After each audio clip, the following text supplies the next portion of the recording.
Welcome back to the deep dive. So I want you to, just for a second, visualize this scenario with me. Okay. It's January 2026, right now.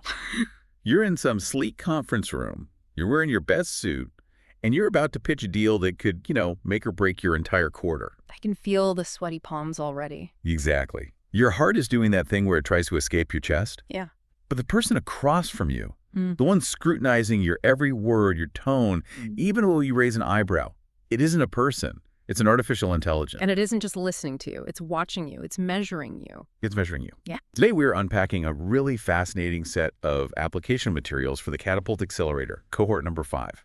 The company is called Bitwise Tech, out of Belgrade, Serbia, and they just submitted this application. And the product is called Speakwise. Speakwise. And this is, it's a really comprehensive look under the hood of a startup. We have the pitch deck, financial models, the tech specs, the works. And the core promise here is essentially using AI to teach humans how to be better at being human. Which, I've got to be honest, that gives me a bit of a knee-jerk reaction. It feels a little dystopic. A little way, yeah. The idea of an algorithm telling me if I'm being charming enough.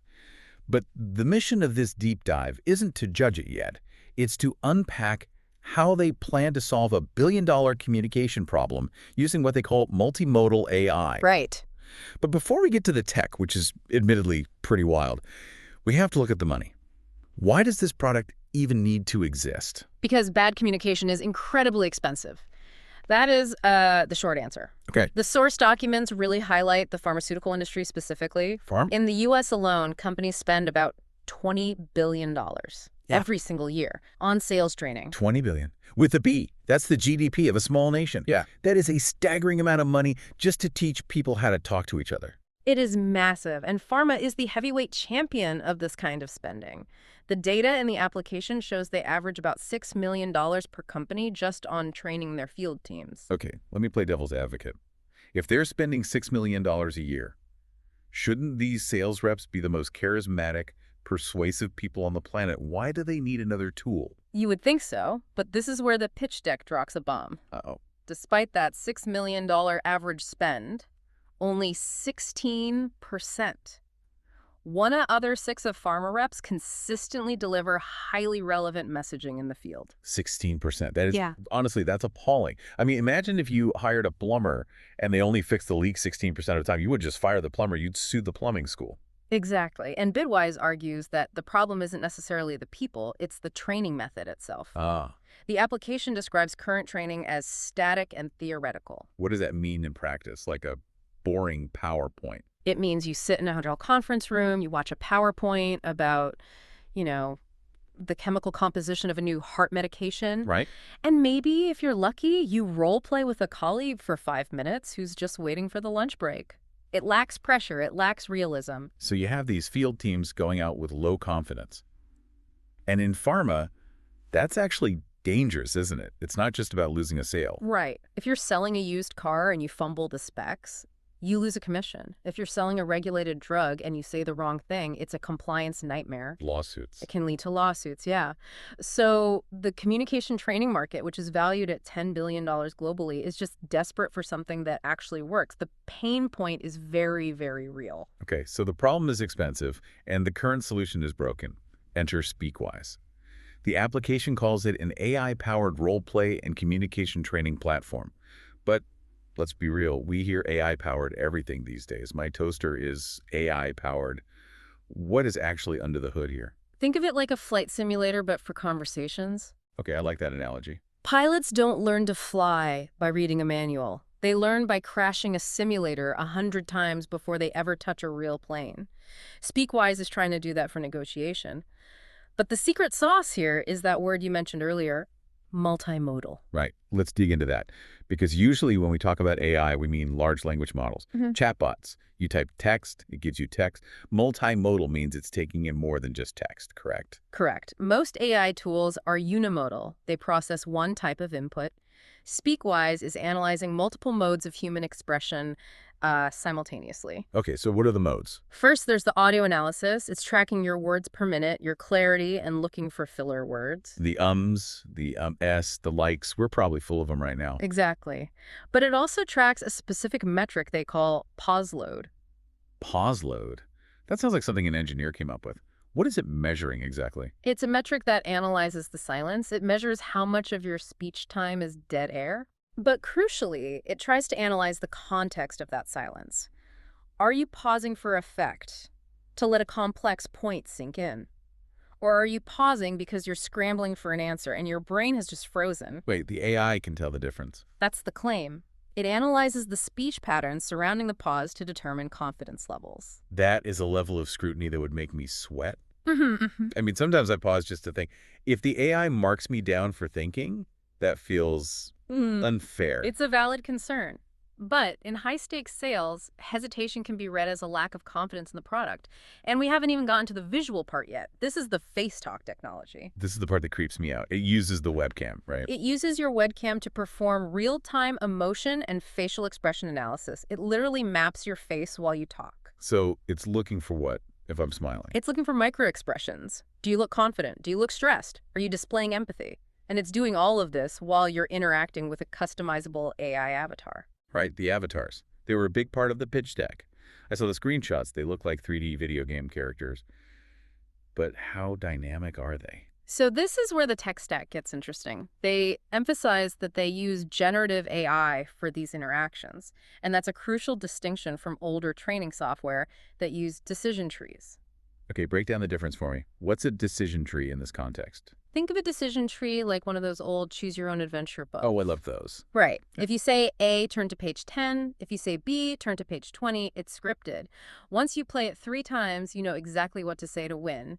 You memorize the pattern. Which is useless for real life, because real people do not follow a script. Exactly. Generative AI is more like improv comedy.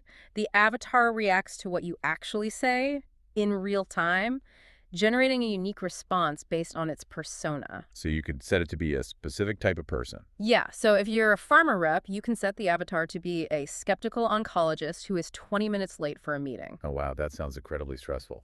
It's designed to be. If you're rude, the avatar might cross its arms and shut down. If you're charming, it might lean in. You can't memorize the script because there is no script. So you finish this simulation, you've debated this AI doctor, you're sweating. Then what? Does it just give you a thumbs up? No, it gives you a dashboard of hard metrics. And this is where the business case really comes together. It scores you on things like persuasion, confidence, stress, and empathy. See, that's where I get stuck again. Yeah. Empathy is the ultimate soft skill. It's that intangible human connection. Can an algorithm really measure if I'm being empathetic? Or is it just measuring if I'm smiling and nodding at the right time? That's the skepticism I expected, and frankly, it's the big question for the industry. But look at it from the corporate perspective. Bitwise argues that companies need to turn soft skills into hard data. What? If you're a sales director with 500 reps in the field, you can't ride along with every single one.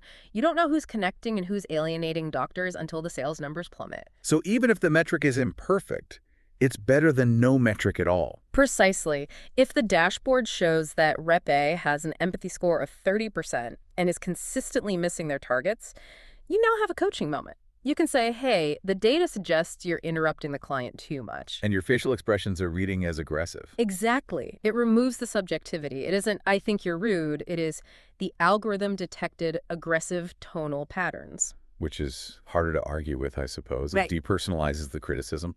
Okay, so let's zoom out. The problem is real. The tech sounds impressive if it works. Yeah. But everyone is building AI right now. Every startup is an AI startup. What makes Bitwise Tech think they can actually win in this market? And that brings us to the strategy section. What makes this application so interesting and why I think they actually have a shot is that they aren't a couple of kids in a dorm room with an idea. Right. They call it their unfair advantage. They already have a product on the market, don't they? They do. They have a CRM product called VSM that's built specifically for the pharma industry, and they already have 23 paying enterprise clients in Southeast Europe. Okay, that changes things a lot. They aren't knocking on doors cold. Not at all. They generated 80,000 euros last year and 40,000 just in the last 3 months, primarily from that CRM. I mean, 80,000 euros isn't a massive amount in the grand scheme of tech. It's not unicorn territory yet. It isn't, but context is everything. That revenue proves they can navigate the procurement departments of pharmaceutical companies. That is notoriously difficult. They have the vendor codes, they have the contracts. It's the Trojan horse strategy. You Yeah. get the CRM in the door, the boring essential utility, and then you say, hey, by the way, do you want to add this cutting-edge training module? Exactly. They plan to upsell Speakwise to those existing 23 clients, and the validation is already there. The traction slide shows 8 of those clients have already expressed interest. Oh, wow. And they have 3 specific pilots either confirmed or in negotiation for the first quarter of 2026. So they have a waiting list that is better than 90% of startups I see. But they aren't the only ones doing this. The application list competitors like Poised, Udly, and Orai, I've actually used Poised. It's pretty good. Why doesn't Poised just eat their lunch? It's a good question. Poised is a great tool, but Bitwise argues that Poised is a passive coach. It runs in the background of real meetings. It tells you if you're talking too fast. Right, but you can't stop a real meeting with a major client and say, hang on, let me try that objection handling again. You can't, you need a sandbox. You need a safe space to fail. Right. And Udly is strong for public speaking, like a TED Talk or a wedding toast.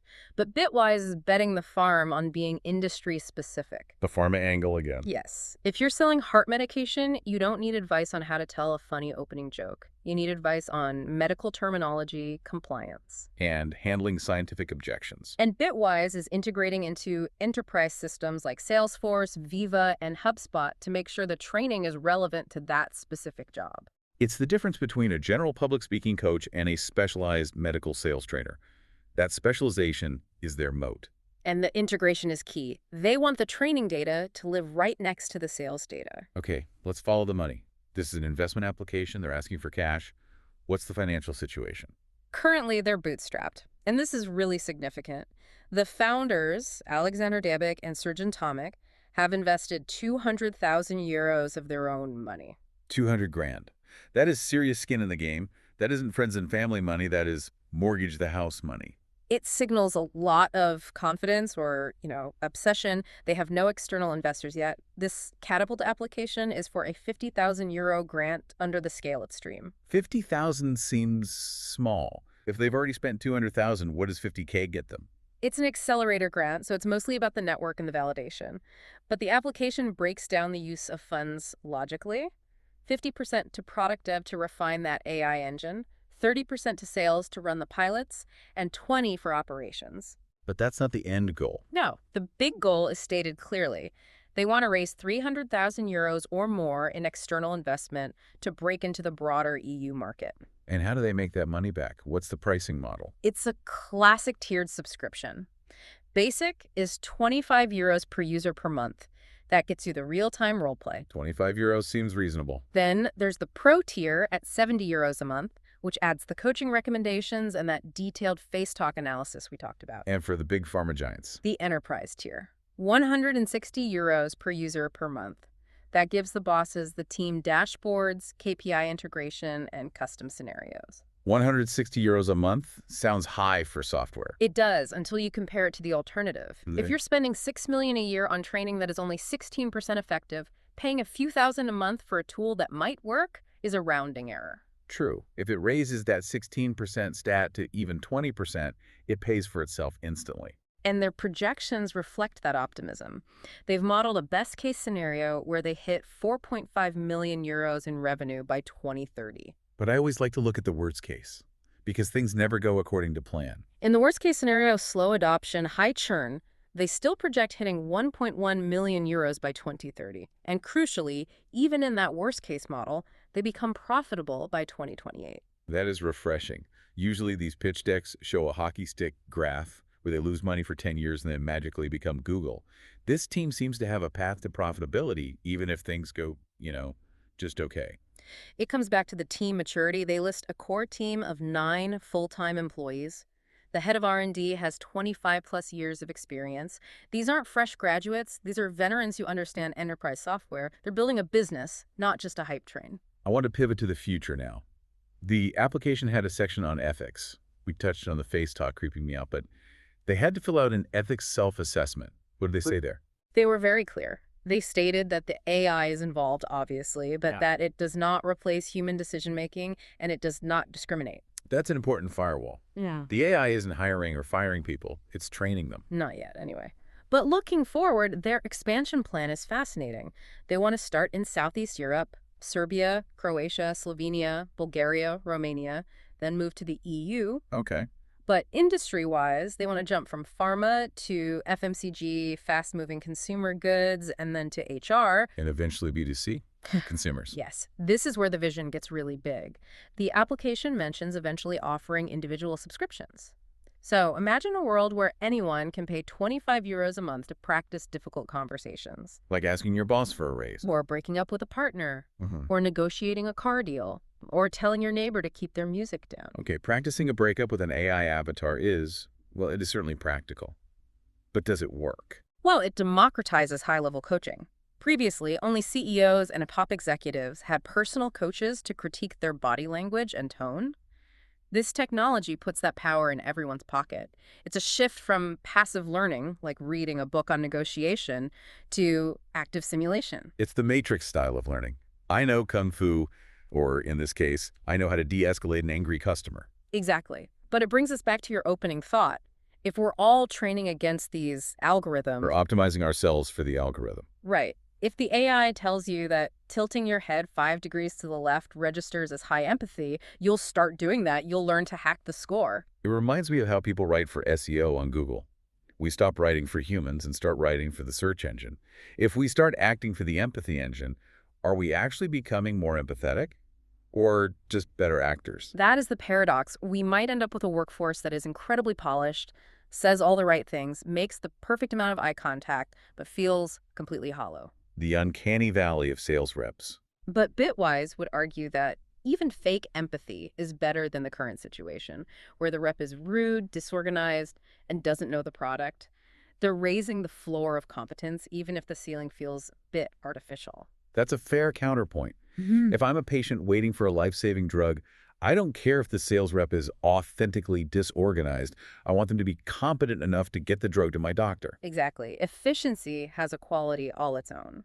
So to recap what we've uncovered, Bitwise Tech is taking a targeted, data-driven approach to a massive problem.